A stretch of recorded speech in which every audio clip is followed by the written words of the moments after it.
Jom just react kat video ni. Malays.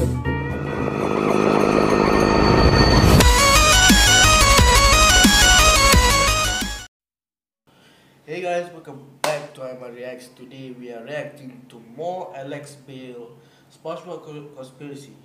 This is the second one, the television theory. I'm excited to see what more theory that he can do. I think there's like 5 of these. I think there's more, but he continues to doing them. So yeah, let's talk more reacting. So let's set up first.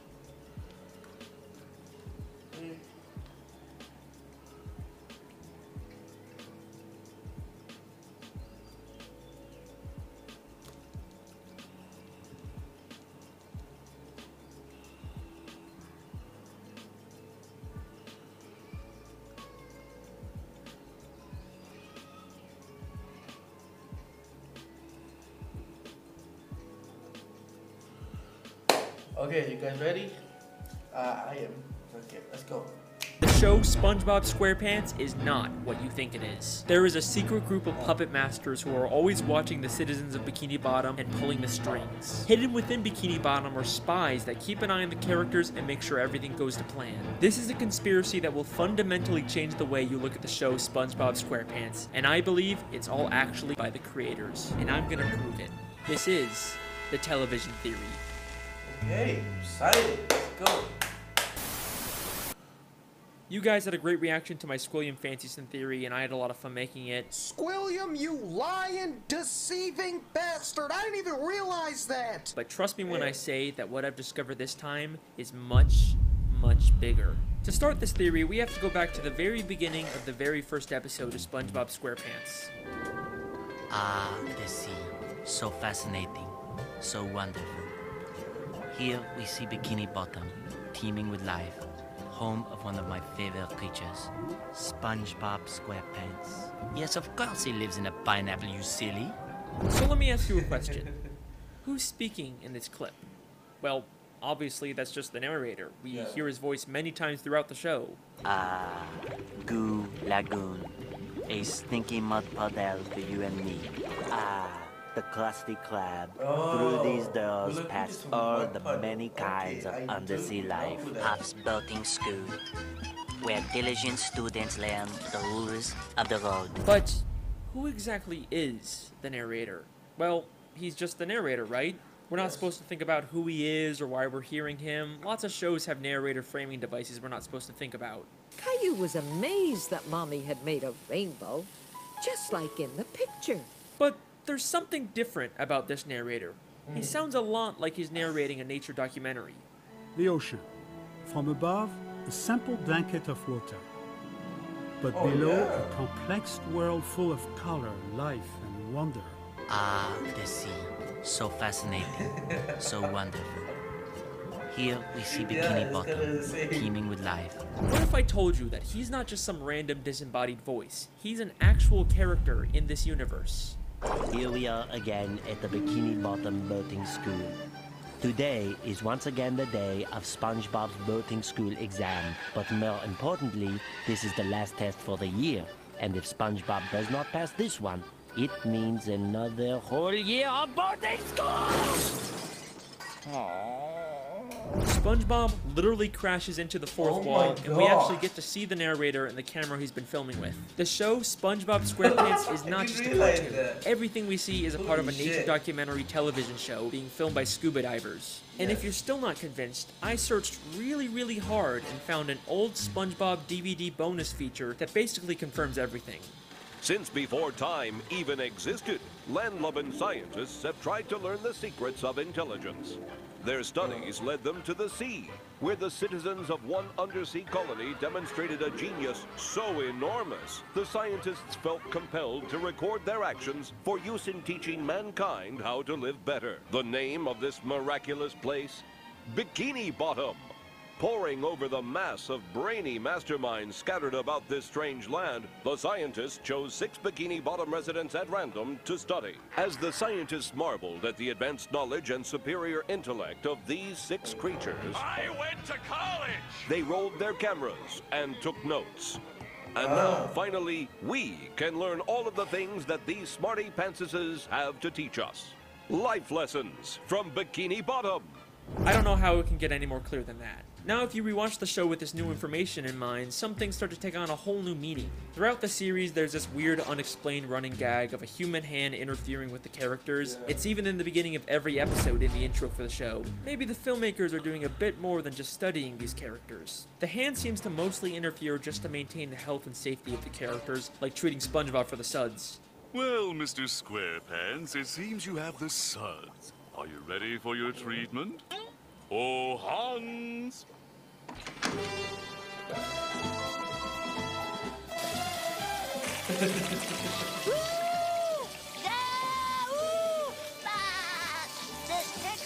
It makes sense that the filmmakers wouldn't want to risk the safety of their main character. After all, there's no show without Spongebob, but that's not the only reason why they interfere. Season 3, Episode 16, I Had an Accident, is infamous for having one of the most absurd, confusing endings in the entire show. It ends with a real gorilla suddenly coming out of a Patrick costume and attacking the characters. A real gorilla? Huh?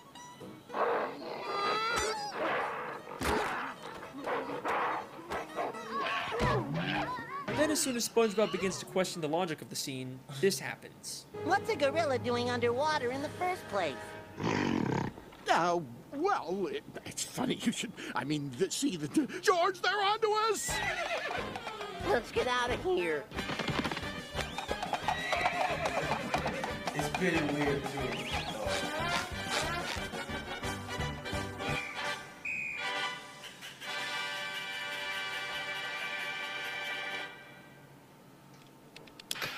SpongeBob is a weird show, but this has always stuck out as being just a little too weird. But knowing what we know now, I think I can explain what's going on here. This isn't a real gorilla. Every other land animal we've seen underwater wears a helmet and is drawn in a cartoony style.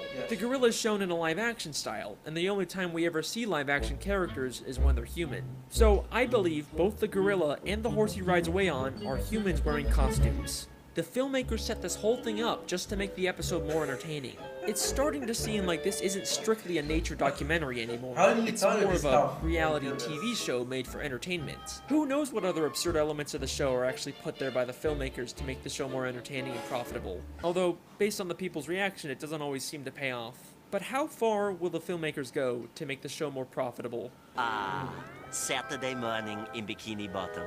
SpongeBob is watching his favorite Saturday morning show, The Adventures of Mermaid Man and Barnacle Boy, enjoying a bowl of Mermaid Man and Barnacle Boy bland cereal, and wearing the official Mermaid Man and Barnacle Boy Blackfist Biters. If we think of this as a television show, this sounds an awful lot like a product placement. I mean, listen to how the narrator specifically says the full names of the products. The Adventures of Mermaid Man and Barnacle Boy, Mermaid Man and Barnacle Boy bland cereal, Mermaid Man and Barnacle Boy Blackfist Biters. Why don't you let me fix you some of this new Mococo drink?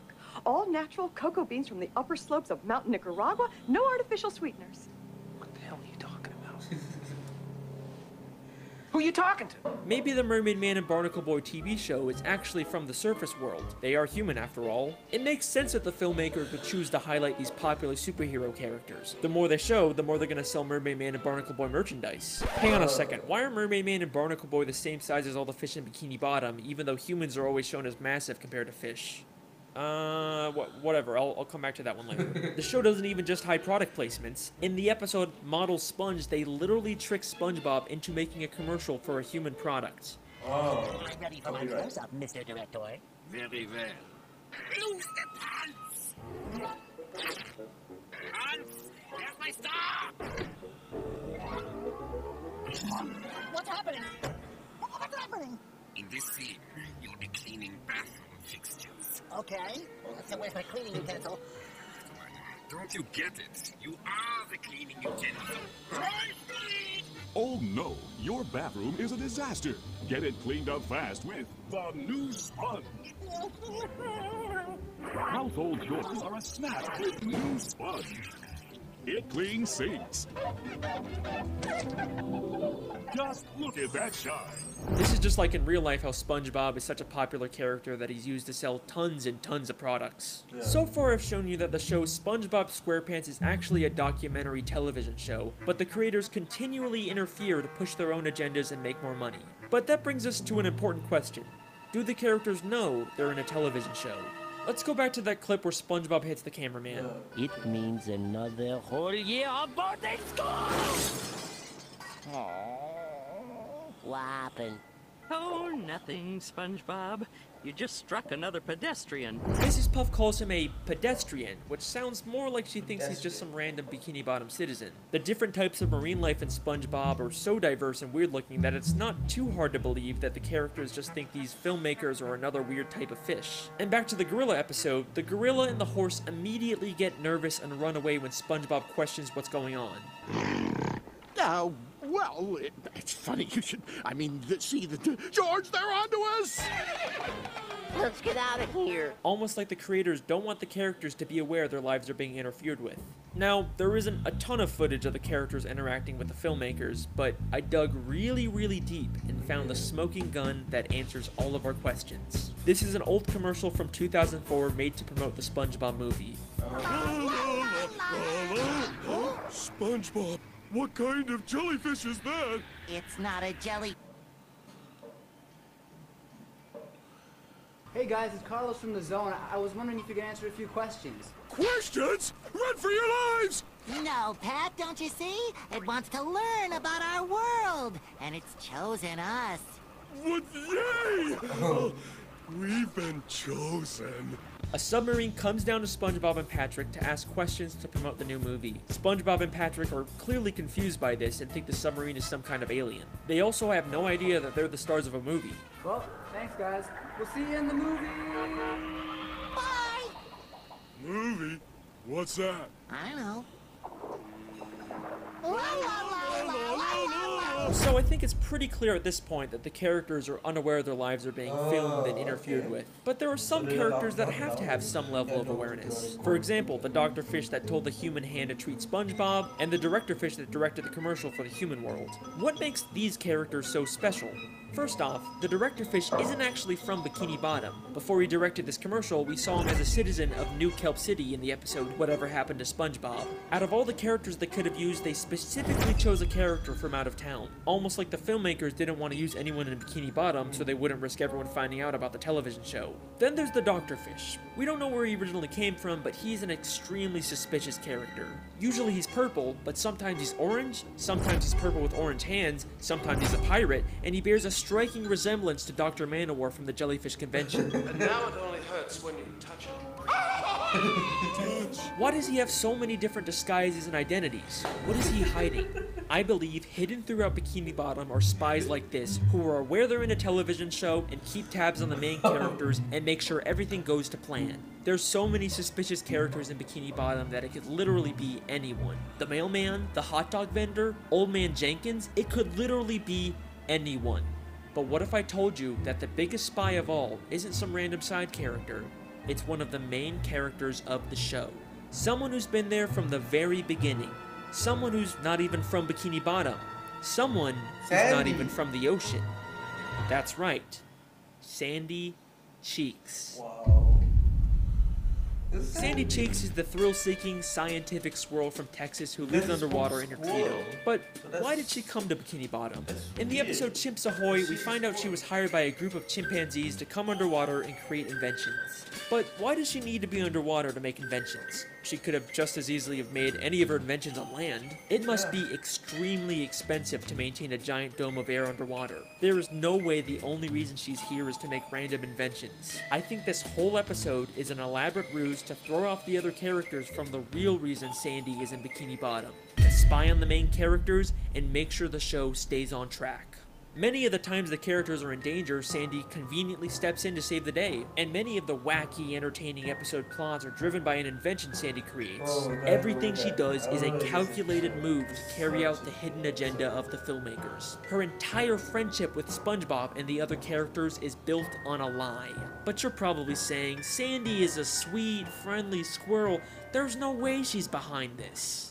You're not convinced yet? That's okay, because what I'm about to show you is so mind-blowing, so insanely revealing, that it's actually the whole reason I decided to make this video. Get ready for the big one. Season 10, Episode 10, Feral Friends, is the episode that unlocks this entire mystery. During a birthday party, a green moon suddenly appears and turns everyone except Sandy into less evolved, real-life versions of themselves. Sandy is completely caught off guard by this and decides to call someone for help. And take a guess who she calls.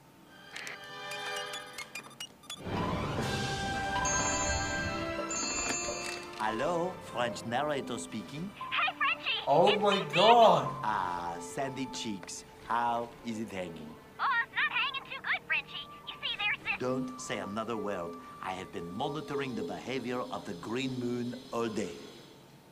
Huh, yeah, I guess that's a pretty interesting clip, yeah.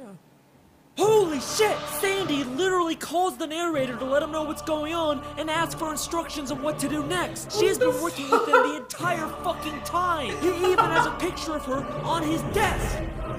He's actually cold in that. This is where I originally planned on ending the video, but there is still one small issue with the television theory. Just one nagging plot hole that contradicts everything. If this is all a television show filmed by scuba divers, then how are we seeing inside the buildings? It's not like any of the humans filming the show could fit inside them. It's the one annoying thing that keeps this theory from being complete. I mean, the most logical explanation is that they have hidden cameras inside of everyone's homes, but we never really see anything like that. Holy shit. Season 6, Episode 24, Truth or Square. The Spongebob 10th anniversary special where they reveal lots of stuff about the characters. But the most damning piece of evidence comes from when the characters get lost in the Krusty Krab vents and end up in a room full of monitors showing live footage of all of their homes. Yeah. Oh! My house is on TV! All of our houses are on TV. Gary the Snail, you get down from that bed this instant. Hey, there's my house. Look, it's Sandy. And who is the character responsible for all of these hidden cameras? Mr. Krabs, why do you have cameras watching us?